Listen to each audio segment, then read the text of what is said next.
Please note that this episode mentions mental illness and sensitive topics such as suicide. Please listen with care.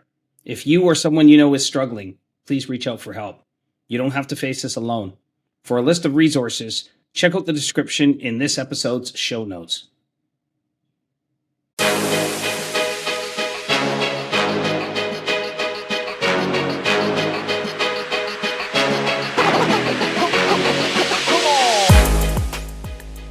Hello, everyone, and welcome to another episode of Optometry Unleashed. I'm your host, Dr. Trevor Miranda. Today, we're diving into a topic that's invisible to the naked eye, but deeply affects all of us: mental health. As healthcare professionals, we dedicate ourselves to supporting the well-being of others. But how often do we stop and consider our own? In a field often driven by long hours, high expectations, and the constant pressure to perform, mental health can feel like an afterthought. But the truth is, mental health is foundational to the work we do and the care we provide. Today, we're joined by someone who's not only faced these challenges firsthand, but has also turned her journey into a source of insight and support for others in our field. Dr. Meenal Agarwal is a passionate entrepreneur and the host of a top 3 medicine podcast, Uncover Your Eyes with Dr. Meenal. 3 clinics across the greater Toronto area she owns, and her expertise is in business and growth, laser vision correction, specialty contact lenses, dry eye management, and myopia control. As a leading voice on eye health, Dr. Agarwal has been featured in major outlets like Time Magazine and Forbes. Dr. Meenal is a mom of 3. She has navigated the challenges of work-life balance and has been a dedicated advocate for mindfulness and well-being in the healthcare industry. Today, she joins us to share her journey and to offer insights on how we can better care for ourselves and those we serve. Please welcome to the show, Dr. Meenal Agarwal. Thank you so much, Trevor, for having me today. It's a pleasure. Well, it's our pleasure, Meenal, and I wanted to really pick your brain. I mean, this is so exciting for us to really get after it and talk about mental well-being and some of the things that we can do to care for ourselves, because we're so involved in caring for others. But I wanted to know how you became an optometrist. What inspired you? Yeah, so fun story. When I was 11, I was diagnosed with glaucoma, and I would visit my optometrist regularly to check my eye pressure and obviously the health of my eyes. And I think it was the care or the hand holding that he was always there for us and my family, right? I mean, my parents were immigrants. We all felt like I would go blind and this was the end of time, right? So it was the hand holding, that care that really inspired me. And honestly, by the time I became like 12 years old, I was like, this is what I want to be. And I just set on my goal, like even when I got into university, it was, this is what I want to do. This is what I want to be. This is where the courses are geared towards. And yeah, it was a crazy journey. Well, earlier this year, you became a YouTube influencer as you began your own podcast, Uncover Your Eyes, where you talk about eye health, but you also dive into real conversations about mental health and wellness. And can you tell us about what inspired you, to combine both of these topics on your show? Yeah, I think, I don't know if it was in our industry or just in healthcare in general, but I think because I'm part of the optometry industry, I really saw the lack of openness about mental health issues, talking about the issues that we face. Like, I felt like everything had to be peachy, everything had to look great, and we had to act like we were having the best day to all of our colleagues, all of the reps coming in and at conferences. But that's not the case. And we all have to come to terms with that. And I think for me, it was the aspect that I wanted to talk about it. I wanted to talk about these things that affect me, affect you, affect everybody. But I don't know if it was this thought still in optometry, that old thought of it being a taboo or being a stigma, but we needed to uncover that. So that was how the podcast was born, because I wanted to talk about things that concerned us that nobody else wanted to talk about.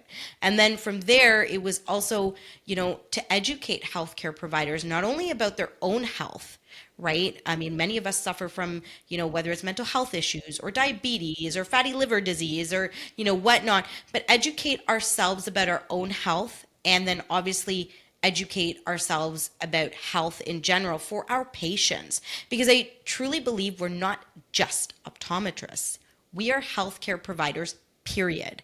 And how many people come to us and want to talk about their mental health, their fatty liver disease, and they have to talk to us about their diabetes, their sugar levels, like whatever it is. People talk to us about their knee replacement surgery, so it's so important for us to be well versed and not in this cookie cutter box that we're optometrists, or we're dentists, or we're endocrinologists. We are healthcare providers, and so we need to take care of ourselves mentally, we need to take care of our patients, and we need to start going towards more collaborative healthcare providing.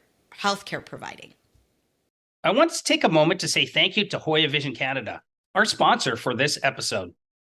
Hoya empowers eye care professionals to achieve their business goals through comprehensive training and regular business reviews. Super High Vision Mirio EX4 is the latest innovative anti-reflection coating that has set new industry standards for clarity and durability. Also, their award-winning myopia management lens, MyoSmart, has sold over 4 million lenses worldwide. To learn more, contact your local Hoya territory manager today and elevate your practice. I'm thrilled to share an exciting new resource for professionals in the eye care industry, Eye Care Collective. Eye Care Collective is redefining collaboration and growth in our industry. Whether you're a clinic owner, optician, or eye care professional, this platform empowers you with the tools you need to streamline your operations and elevate your success. As a member, you'll enjoy the benefits of consolidated billing, access to competitive pre-negotiated discounts, and programs tailored to support the unique needs of your practice. If you're ready to amplify your impact in the eye care world, visit www.eyecarecollective.ca and find out how Eye Care Collective can support your journey to success.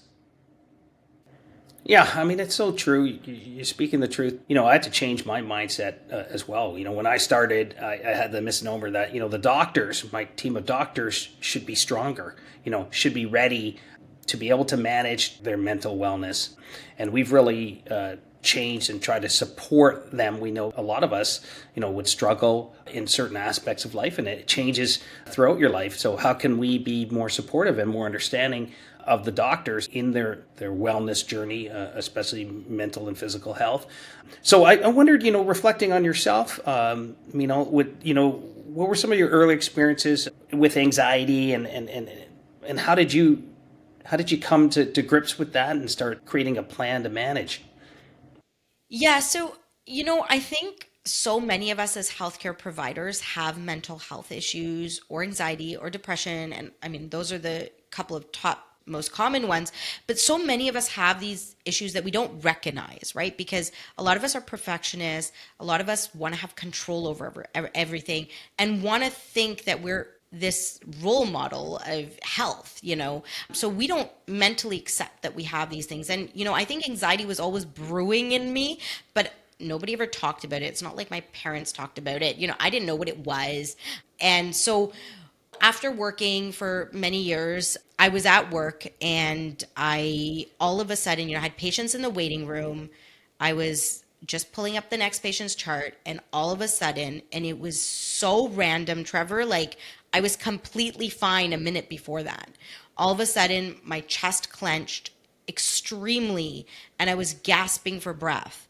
So obviously, I'm thinking I'm having a heart attack, right? I'm gasping for breath. I'm like, I could not control. I'm like trying to wait. And I'm gasping.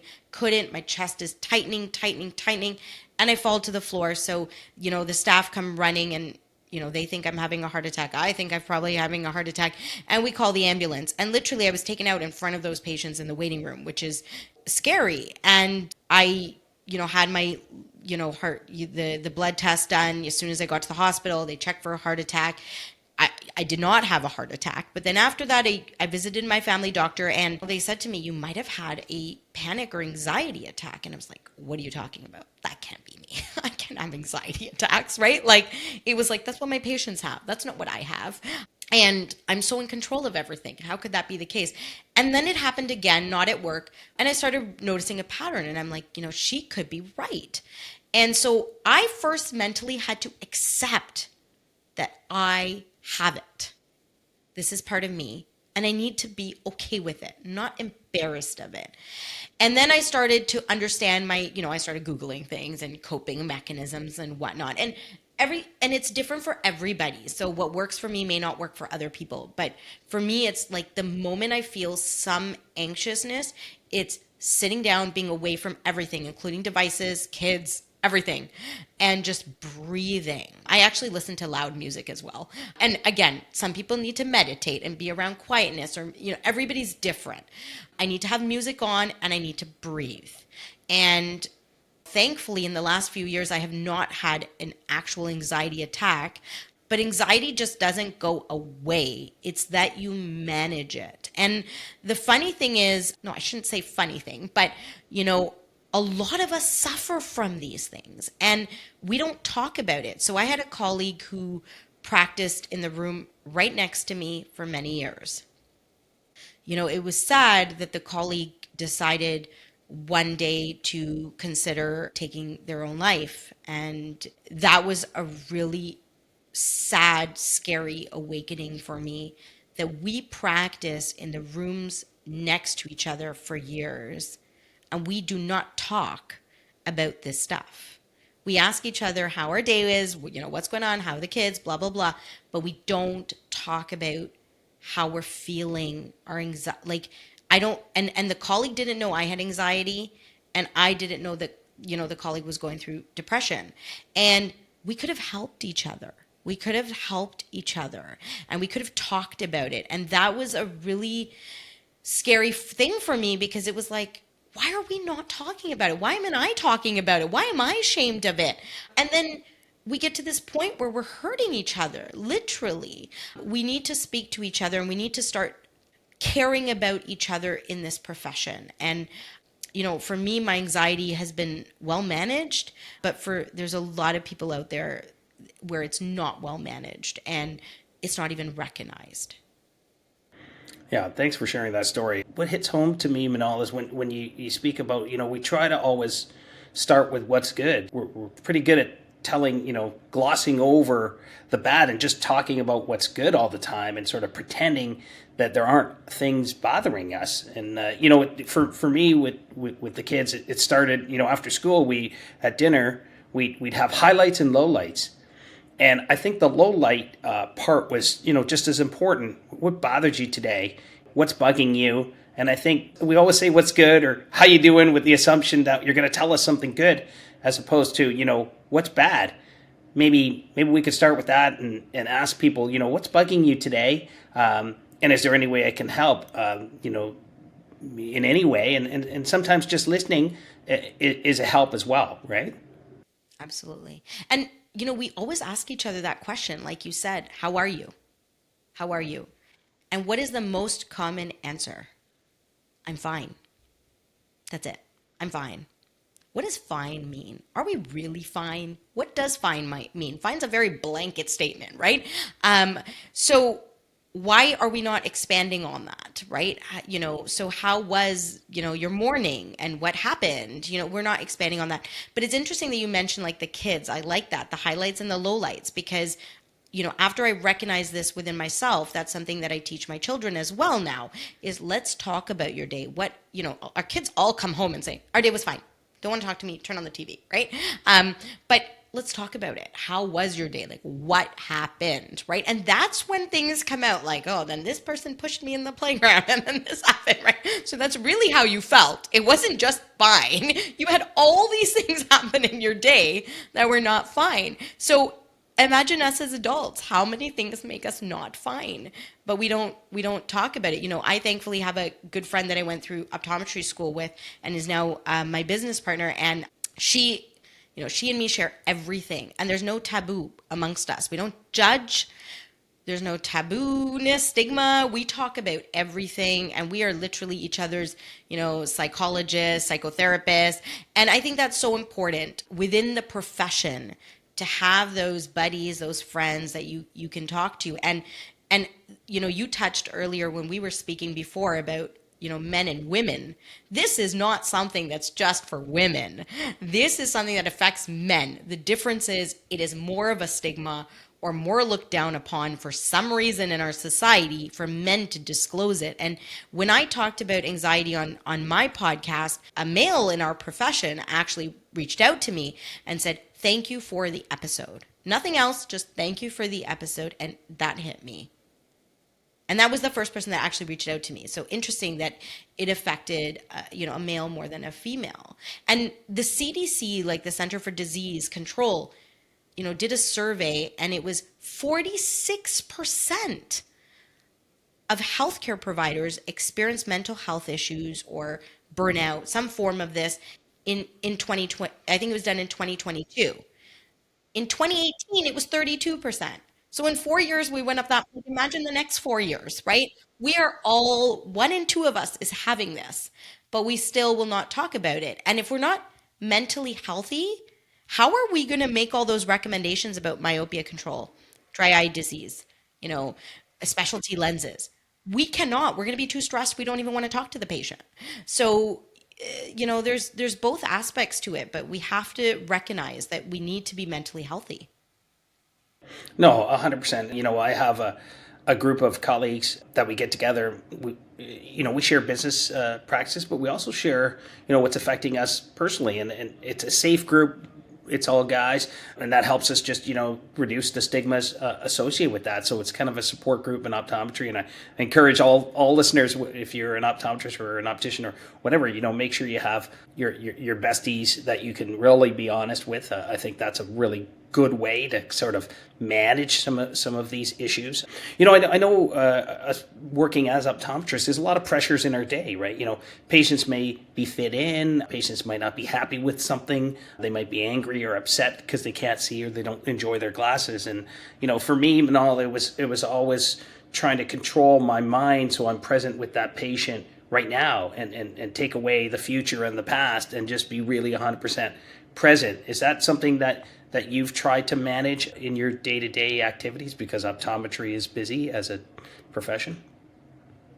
Yeah, I definitely think so. And you just reminded me that a big aspect of my anxiety was while I'm refracting a patient, I'm thinking about because it's such a repetitive activity that what you're doing, like it's secondhand nature, right? Like you're just doing whatever. I would start thinking about, oh, I forgot to put that in that patient's file, and I forgot to do that, and I forgot to do this, and oh, I forgot to email the kids' schools, that now when I'm refracting, I'm like, okay, only think refraction, only think refraction, right? Because we are bombarded. And if you're a business owner, you're even more bombarded and you wear all different hats. But I think just focusing on, like you said, I love that, not the past, not the future, but just the present is important when you're in the zone with a patient. Yeah, that's good. I wanted to get your thoughts. A lot of people say I'm the most optimistic person that they meet, and I feel it. I feel good. I wake up, I'm like ready to go. I feel really, really great, and I try to manifest, positive outcome. Like so, when things aren't going as well, I usually say, "Hey, it's going to work out, guys. Don't worry, it's going to be great." And sometimes that can be taken as sort of toxic positivity where you're not assessing some of the needs of people when it's not going great. So what advice would you give to me to say that, hey, I'm trying to manifest a positive outcome, I believe it's gonna go well? What kind of advice would you have me as a coach to some of my team? I'm not a mental health coach, but I will say to you that people like me, which is probably one in two of us, do not want to interact with people like you. No, I'm joking. But I mean, it's great to have that buddy around that has a little bit of positivity, right? But you can't always be positive, right? And I think when you are always positive, what's happening is you're hiding or you're not recognizing the things that are not positive. And that's really important. You have to sort of take that time for yourself, whether it's at 30 minutes a day, you're silent and you think about what was I actually truly not happy about. I'm not saying you have to tell the world, but recognize it within yourself, because if you are constantly trying to put pressure on yourself that I have to be positive, because you actively have to think to be positive, right? It really is almost impossible to be positive all the time. So you actually have to pause, you have to think about it. And if you're putting that pressure on you, that's another whole added stress, which can lead to anxiety and depression. So I think it's important that people who are always striving for optimism recognize that it is okay to not be positive in that moment, and just take that time for yourself to recognize what actually did go wrong. So, at nighttime, like they always say, you can journal. I don't journal, but while I'm putting my kids to sleep, I'm tapping them on one side, I'm thinking on the other side, like, what did not go well today, right? And obviously I have 100 things to list. And then what was actually good? Maybe one or two. But in the past, I would only think about the bad things, right? That did not go well. So I think what's important is you're the opposite. So everything went well, and positive, that start trying to figure out what was actually not okay, because you don't want to build up and then 10 years from now have that anxiety attack or go through depression because you didn't recognize what was lacking or what was your hidden senses or emotions. And it's important to recognize your negative emotions, and that's a whole nother podcast, but your positive emotions and your negative emotions. I wanted to go back a little bit and how you would help me, advice you'd give to me to manage some of my team that maybe the other way might be always negative, and I'm trying to, push them towards finding the good, but they always want to go and find the bad first. So how do you suggest we sort of meet in the middle there? I think let them find the bad. I think that's important. And then, if you shut that down, that's almost you shutting them down, right? That's their personality, or that's what they're thinking about.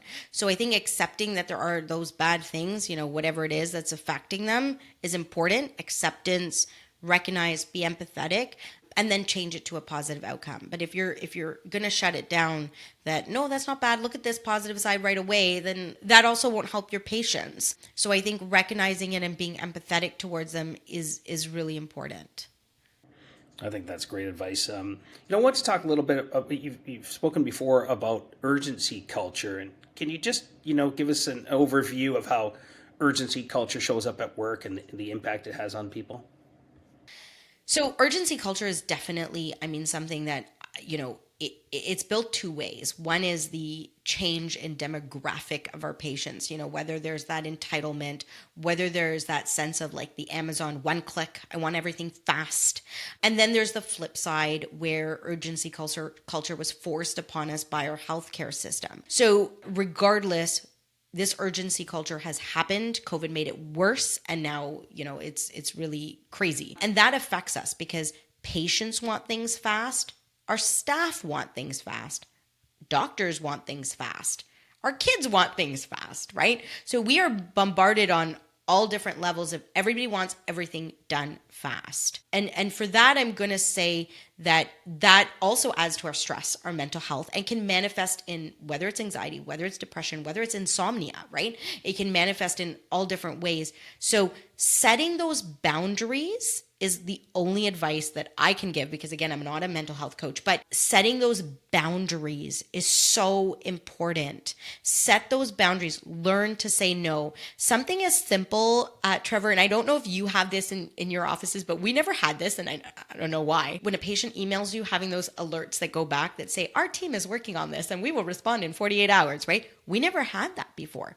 That was the first thing I implemented in setting these boundaries. And funny enough, patients actually don't pester us anymore. So when a patient writes an email that I need to respond to because it's something, something that needs more, they've now gotten that 48 hours. That buys me 48, maybe even 72 hours to think about it. And they cannot write me back and say, why didn't you reply? Or write me that negative Google review. So that sense of urgency needs to calm down. So I think number one, figure out in your office place, what can you do to reduce that sense of urgency, and then triaging, right? Teach your staff triage. What is urgent? A red eye, okay, I'll squeeze them in today, but I'm a little bit itchy for the last 1 month. No, they don't need to be squeezed in and disrupt my day, right? So triaging is super important. And then the work-life balance, right? When you go home, don't reply to those emails. And it's funny because before all this, I used to reply like I was on autopilot all the time. And after all this happened, my staff were like, why are you so checked out? I'm like, I'm not checked out. I see your emails. I choose not to reply. And now that I've learned, I'm old school, but I've learned that schedule send button on Gmail. So now I hit schedule send tomorrow morning just so my staff know that I'm not crazy and I did not reply right away. I want to set that precedence that I cannot be available because of this urgency culture every minute of the day. And your patients need to know that as well. I think, applaud you for that. I use the schedule send too. Unfortunately, they get bombarded at 8 a.m. on Monday morning with all the schedule sends. But, I think it's absolutely true. I still am a very quick responder to texts and emails. So I feel I'm very available, I suppose. I do like to be able to check it off. If I'm doing sports or golf, I don't check my phone. But other times in between, I don't mind doing some of that. But I'm aware that that is unusual and I don't have that expectation with my staff. Yeah, it's really great advice, Meenal. When we have such a busy environment, to make sure we're always thinking about that. And I think some of the other aspects, mistakes, I find like a lot of us, our colleagues, are sort of micromanagers and don't have a tolerance for screwing up, making mistakes. And maybe that's, part of it raising the anxiety to assume that everything's perfect, because mistakes are really, an opportunity to learn. I say fail is your first attempt in learning. And I really encourage our team to not hide mistakes, but to learn from them and teach each other how to be better, and just be understanding that this is an evolutionary piece in your progress to empowerment. So what are your thoughts on that? Absolutely. Everything you said.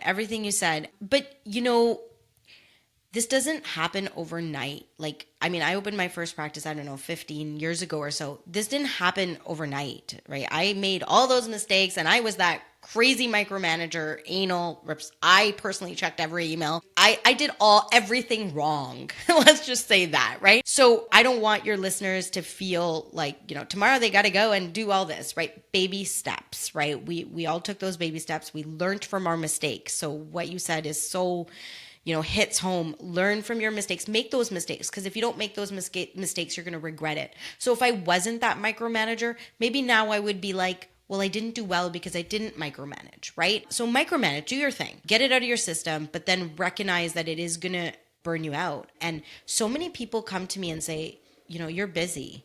And I'm like, oh, yeah, I guess. And I'm always confused by that because I'm like, I guess I'm busy. I am busy. I should say I'm busy, but I should act like I'm busy. But I have, 3 kids, 3 practices, doing a lot of stuff on the side, my passion projects, my podcast, and also trying to get in, I like to jewelry make and stuff with my kids, getting in all our kids' activities, everything. And I think the biggest thing that helped me was setting those boundaries, making those mistakes and never making them again, and stopping to reply to people, and understanding like me time or kids time is kids time. I don't need to be, what other healthcare profession replies to emails at 8 p.m.? Like, you know what I mean? And it's funny because even if you reply at 8 p.m. to something urgent, the patient will not reply till the next day at 4 p.m. So, I think it's just our mindset that needs to shift, and we really need to know that you're not losing $1 million if your staff make a mistake, if you make a mistake, if you don't reply to that email, you don't do anything. If you don't micromanage, $1 million is not going away, right? So making those small mistakes is always good. Repeating those mistakes is dumb. Yeah, you know what?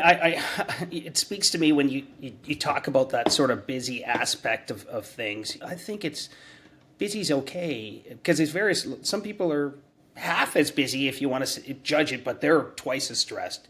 So I don't think it's the busyness; it's the aspect of how you manage your day-to-day aspects. And some people have a certain capacity. And another learning for me is to be understanding that, everybody's not Trevor Miranda. Most people Yeah. don't want to be Trevor Miranda. And, they have a certain ceiling and capacity, and we have to be understanding and caring for them in that aspect. So, trying not to compare people to yourself one way or another, because each individual needs a certain individual approach to their mental wellness. So you've said, or there's a saying, rest is a right, not a reward.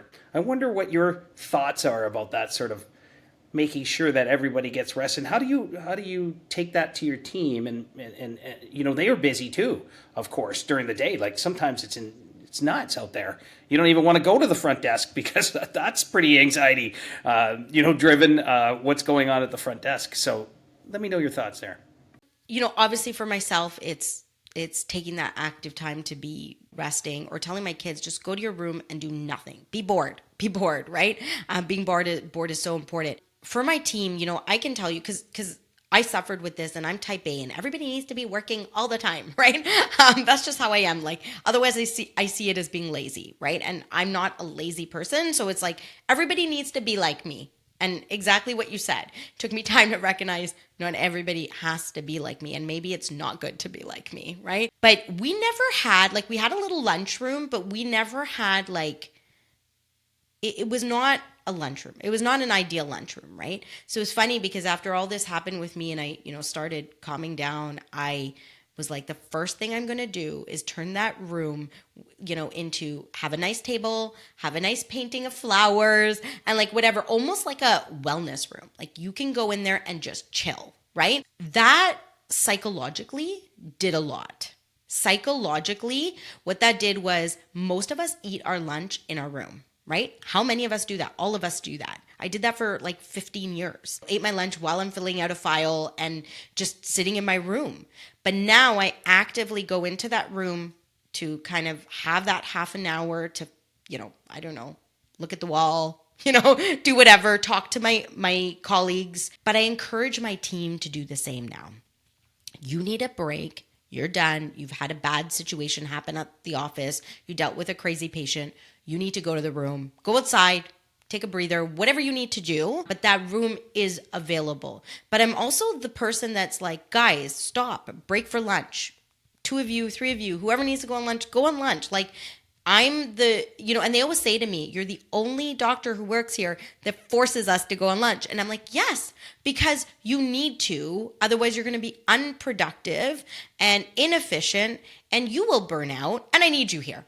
So, I'm making you go on lunch for my own benefit, but also for your own benefit. But yeah, taking those rest periods, taking those breaks, or we're all going to burn out. We can do that for 1 day, 2 days, 3 days, 5 years, but eventually you're going to burn out.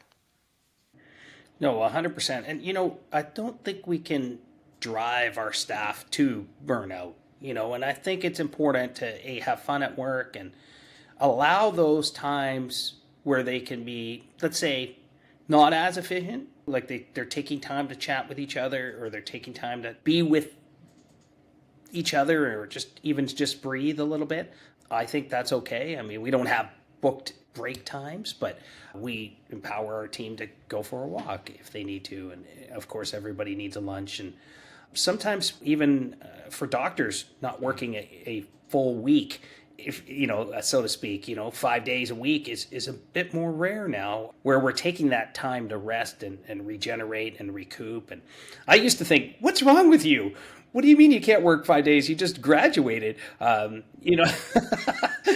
still grinding here, guys. Come on, join me in the grind. But I've changed my perspective there, and understanding that some people need a little bit more time to recoup and regenerate, and that's okay too. It's just, can we get a better version of yourself at work when you've taken time to kind of care for yourself away from work? So I think it benefits us at the practice to have flexibility to allow our healthcare practitioners and even our staff that modified work schedule depending on how it goes. What are your thoughts on that? Yeah, absolutely. I love that all of that is so right, and we need to recognize that our staff are not us, and doctors that are working for us are not us, right? We can't make everybody like us, and what we chose to do might have been wrong working those 6 days or at that time. And a part of me felt exactly what you felt, that these especially newer doctors coming in were like, I would like to work 3 days, and I'm like, what? Right? You're lazy, right? But now you're right, my mindset has shifted. I'm like, I want to be like you. I want to be like you. I want to do that. I want the mental ability to be like, I'm checked out after the 3 days, and kudos to them. They're going to have great mental health and probably work till they're 70, and I'm going to be retiring at 50 because I'm like depressed, so kudos for them to them for prioritizing their mental health and their well-being, and likely probably offering better patient care because they're more in tune with their own mental health, that they can offer that care to their patients. Yeah, we're jealous of them and all. It's like, wow, why didn't we think of that? But yeah, I guess there's two sides to that as well. Maybe they will have to keep working a little Yeah. bit longer, pay down the mortgage, and Yeah. that type. At least that's the subtle things I'm throwing there. Buy a house, and then we'll see. We'll see if you can work 3 days a week. But no, it's all really good. And I think empowering members of your team that are going to bring happiness. We have a director of wellness and experience. And, that's her title, and her role is to bring wellness and check in with everybody to make sure not only the patients have a great experience, but also our staff and doctors do as well. So I encourage any of our listeners to sort of empower some of your team to help bring this to light, to sort of create a plan around wellness, like you have, Manal, that sort of just became apparent because we were suffering from challenges there, and we try to bring that back to our team. But there's a lot of our teams that maybe, we're just trudging along, and maybe you can have some of your staff check in with some of the other teammates just to make sure that this is, part of the portfolios like marketing and like HR that you may have to manage with all the hats that we have to wear. Let's share that amongst our team. Absolutely, absolutely. And it's like, just, can we as, doctors, as healthcare providers, speak up? Can we talk? I encourage your listeners, tomorrow is the day you are going to get up and, ask the other doctors that are working with you, how, not just how are you, but what's going on? How is life? What's happening? How was your day? Like, talk, speak up, be able to start sharing these things and build that relationship. Yeah, 100%. Like, get to the real goods, right? Like, spill the tea about yourself. Like, what are the real challenges? And I think, taking away that hurried aspect, that sort of rushing through things, because sometimes, even greeting people, we're rushing, right? We're not really saying hi. We're just saying, I always thought we should say "bye," like it's like hello and goodbye at the same time, because that's all we want to say. We really don't want to get it into a layered conversation, which we really need to do. Is to. So I always want to have the capacity to drop everything, and this is even in my busy day. I've got 5 clinics, and I'm working full time as practitioners. To just could I drop everything and just be with that person if they needed me the whole day? Could I do that? And I'd like to think I could and would. But it's a question. Hopefully, I haven't had to answer directly. But you never know. What would you have to drop things? And when you had your panic attack, you literally had to drop it and leave, because now your health was the number one criteria there. So Yeah, it can happen, right?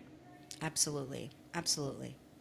Yeah. I wanted to sort of pivot to one of the fun little segments that we have. It's better one or better two. And this is, you get to choose. And sometimes it's too close to tell. As some of our patients will drive us crazy because they won't decide. And we have to decide for them. So if I have to decide for you, I will do that as well. So this is our segment, better one or better two. Is it better on an off day? Do you enjoy a quiet time at home or an active day out? Oh, one. Better one, a quiet time at home. Good. So better one, reading a good book, or listening to a podcast? I'm going to say, like our patients say, none of them. Neither. Show me Neither. number three. What's choice number? I like number three. Exactly. I didn't give you a choice number three, but I know you like that. Well, Okay. say it. Okay. Better one, family game night, or two, family movie night? Family movie night too. Family movie night. Do you guys go out for a movie? Yeah, well, I mean, I think COVID has made a lot of us want to sit down and watch those movies at home, but yes, ideally go out and watch a movie. Amazing. Amazing. That's good. Okay. So better one, taking it out, getting it all out, or better two, reflecting privately? Oh, I think reflecting privately is the better thing to do, number two. But what I do is probably number one.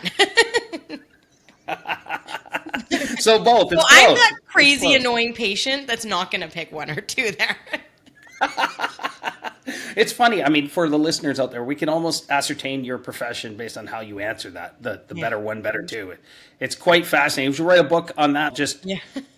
how do you refract? You know, it's like it's quite entertaining because I find teachers, for instance, I've got a lot of teacher friends. They won't commit because they wanna get an A. Right? Like they don't Yeah. want to be wrong. They Yeah. don't want to be wrong. So it's quite interesting. Okay, better one, morning routine, or better two, an evening wind down. Oh, two for sure. Evening Netflix wind down. Kids asleep then. You know, a lot of eye conditions such as dry eye have connections to mental health challenges or even side effects from medications for depression and anxiety. So, how can optometrists be a little bit more aware of the connections and support our patients' overall well being? Yeah, I mean, I think first of all, there's no condition that's too small or too big that can affect a person's mental health, right? So, what affects us may not affect the next person. So, something is, I don't want to say it's simple because it's complex, but simple, in terms of writing it down, dry eyes, can really mentally, affect somebody if they're thinking about it all the time. And then there's something like ocular melanoma, where somebody is actually losing vision because of it, or retinal detachments where they've completely lost vision, which will affect somebody severely.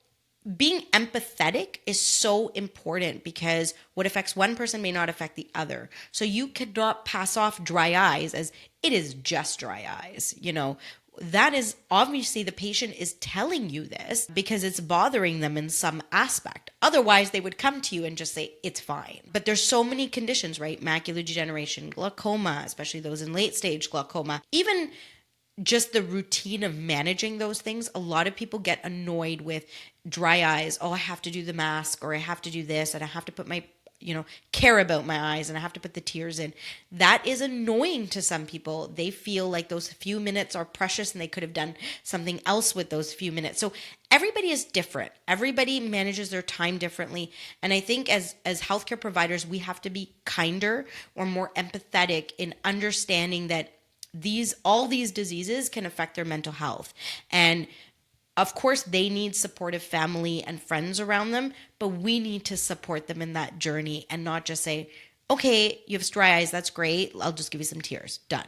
It doesn't work like that. Let's actually investigate and find out, how often is it affecting you? That's our biggest triage question. Triage question is, when did it start? How often is it affecting you? So it's really important that we give these triage questions to our staff, but we're not triaging ourselves, right? Ask them these questions. That's the whole point of taking the history, is knowing how long is affecting you and how is it affecting you. And the underlying thing is it's going to affect your mental health.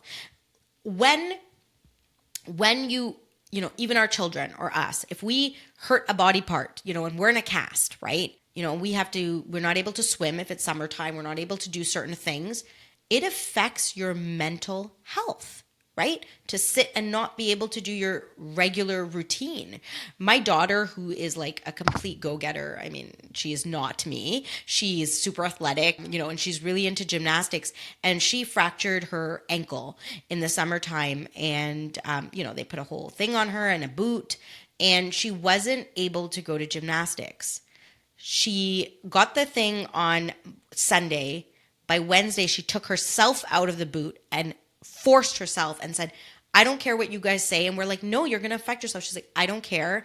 I'm going there because I'm going crazy. When a 6-year-old, 7-year-old says that to you, you're like, okay, you can just go and be physically present at gymnastics then. You don't have to do it, but you go and you sit.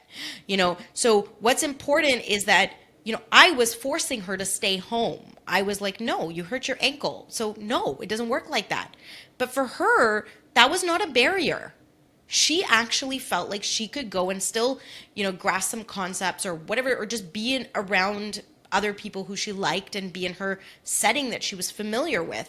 So that is the same thing for us, right? What is a severe disease may not affect some people, and they're actually able to, navigate their life. And something which is a small disease or not as, common or whatever it is, may affect somebody severely. So everybody's different. And I think empathy and kindness is the answer for us.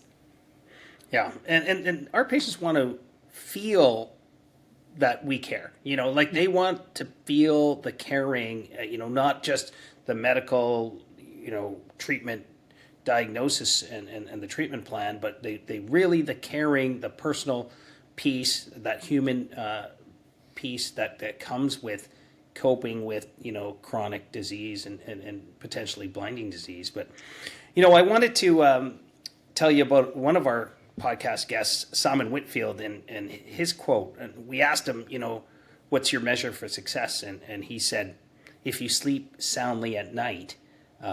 What are your thoughts about sleeping and anxiety? Like, what do you have a pre-sleep routine where you cleanse your mind, or does everything go swimming all at once and sometimes wake you up or prevent a good sleep? What are your thoughts on that? Yeah. Well, good sleep is so important. I mean, for me, I can preach to stay off your phone for a couple of hours, and I can say all that, but I don't do it. So I'm not going to preach that. But I mean, certain things that, like, small goals. I start with small goals because that's all I can achieve, right? I don't want to achieve, not being on my phone because I know it's not doable for me and I'm likely going to break it and feel upset about it. So I like to sleep before 12. So that's definitely a thing for me. You got to sleep before. Sometimes it's 11, but depends on the day. It's like sleep earlier rather than after 12 and get those 7 to 8, if you can, 9 hours of good sleep. Another thing for me was, I wasn't intaking all the proper vitamins that I needed to. And so sometimes my sleep was a bit off. And, once I balanced, especially as females, your hormones, focusing on your blood sugars, all of that can affect your sleep severely. And for me, that's what was happening. When you're stressed, that affects your cortisol levels, everything, hormones out of whack. Your sleep's out of whack, so balancing your hormones, your sugar levels, your, all the proteins in your body, like everything needs to be balanced for you to sleep well. So that's a big focus for me because, I know that, I had borderline sugars. My hormones were out of whack. I knew that. And this was just a rude awakening when I found out I had anxiety, and I was like, no wonder I'm not sleeping well. No wonder, and I felt like I was getting towards almost sleep apnea or insomnia. Like, I'm like, oh my God, I might need some device to help me. But then recognizing that and figuring that out. But I love the quote that you said, because that is a huge focus and should be a huge focus for everybody. Yeah, he's sleeping well can help your glaucoma and dry eyes and all these other things. Restorative sleep as well. So it's quite a fascinating area. Just that. What advice would you have to listeners that are our listeners here that are facing their challenges with their mental health? What are the first steps to go forward if you think yeah, I have some challenges. Now what?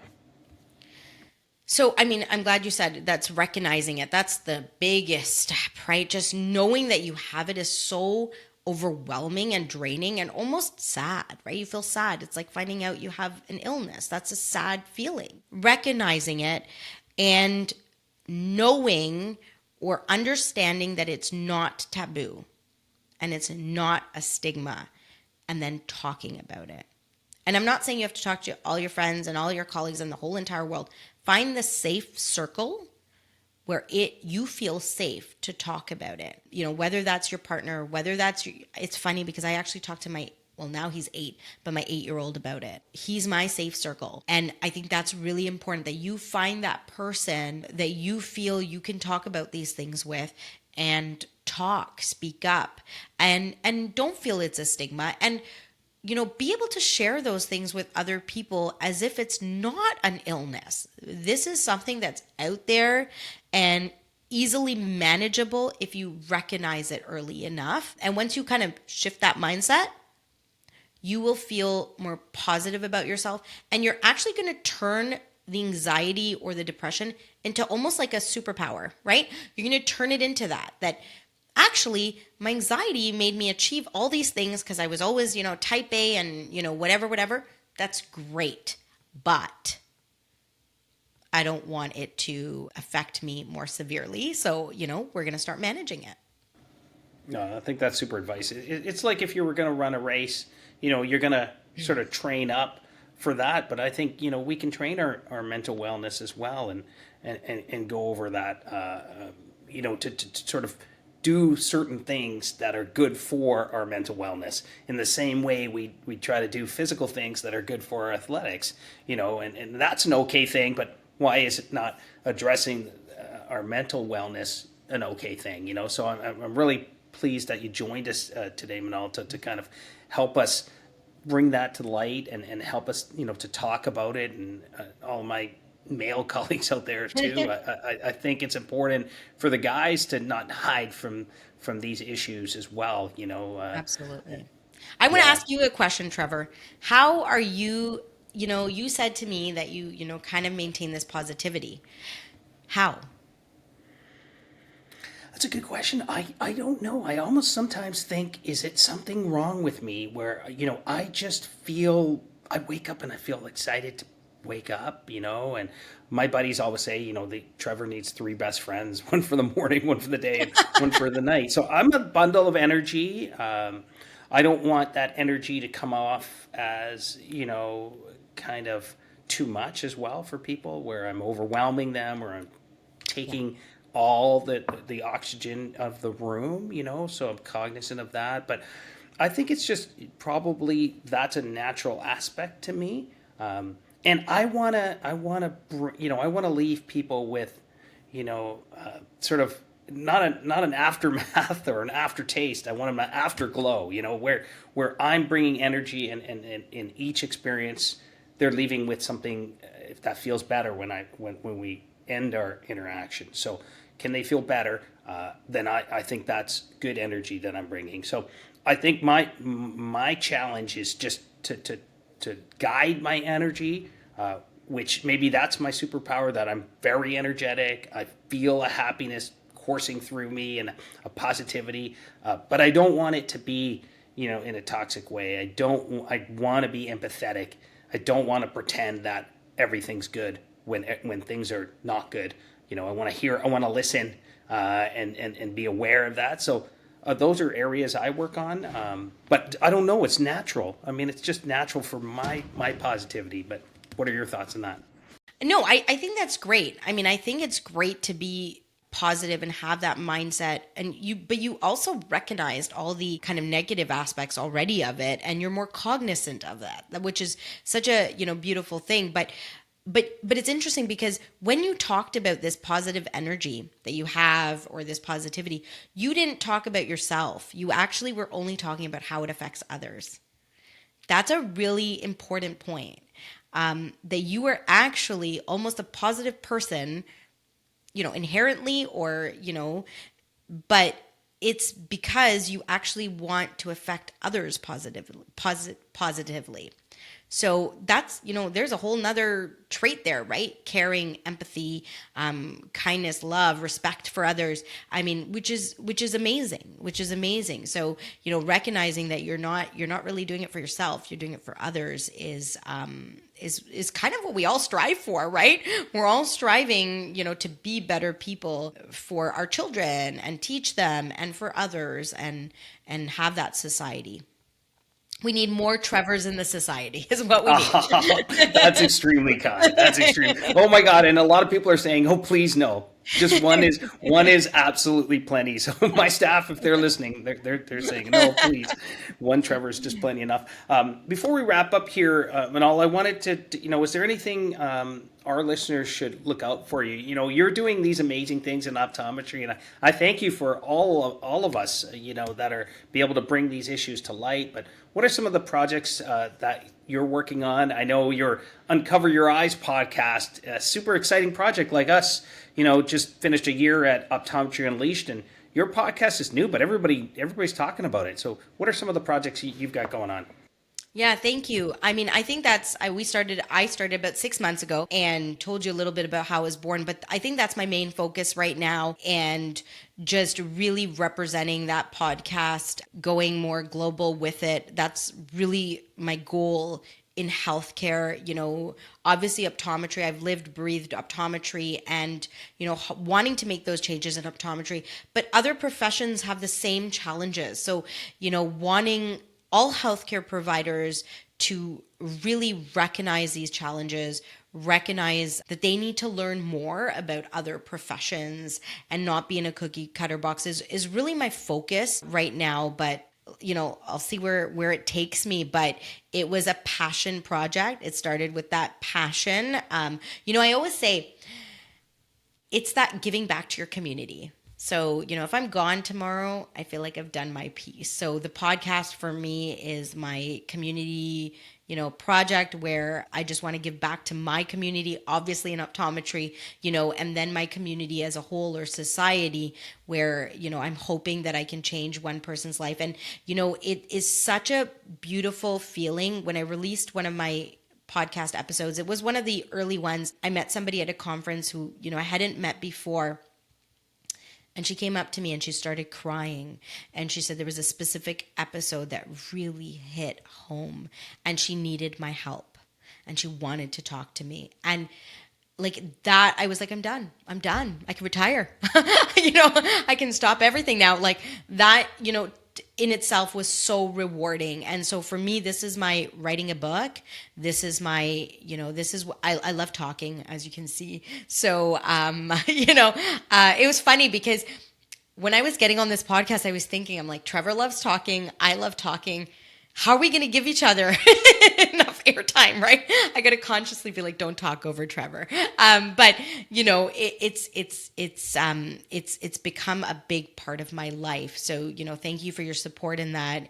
And I hope more people are uncovering their eyes.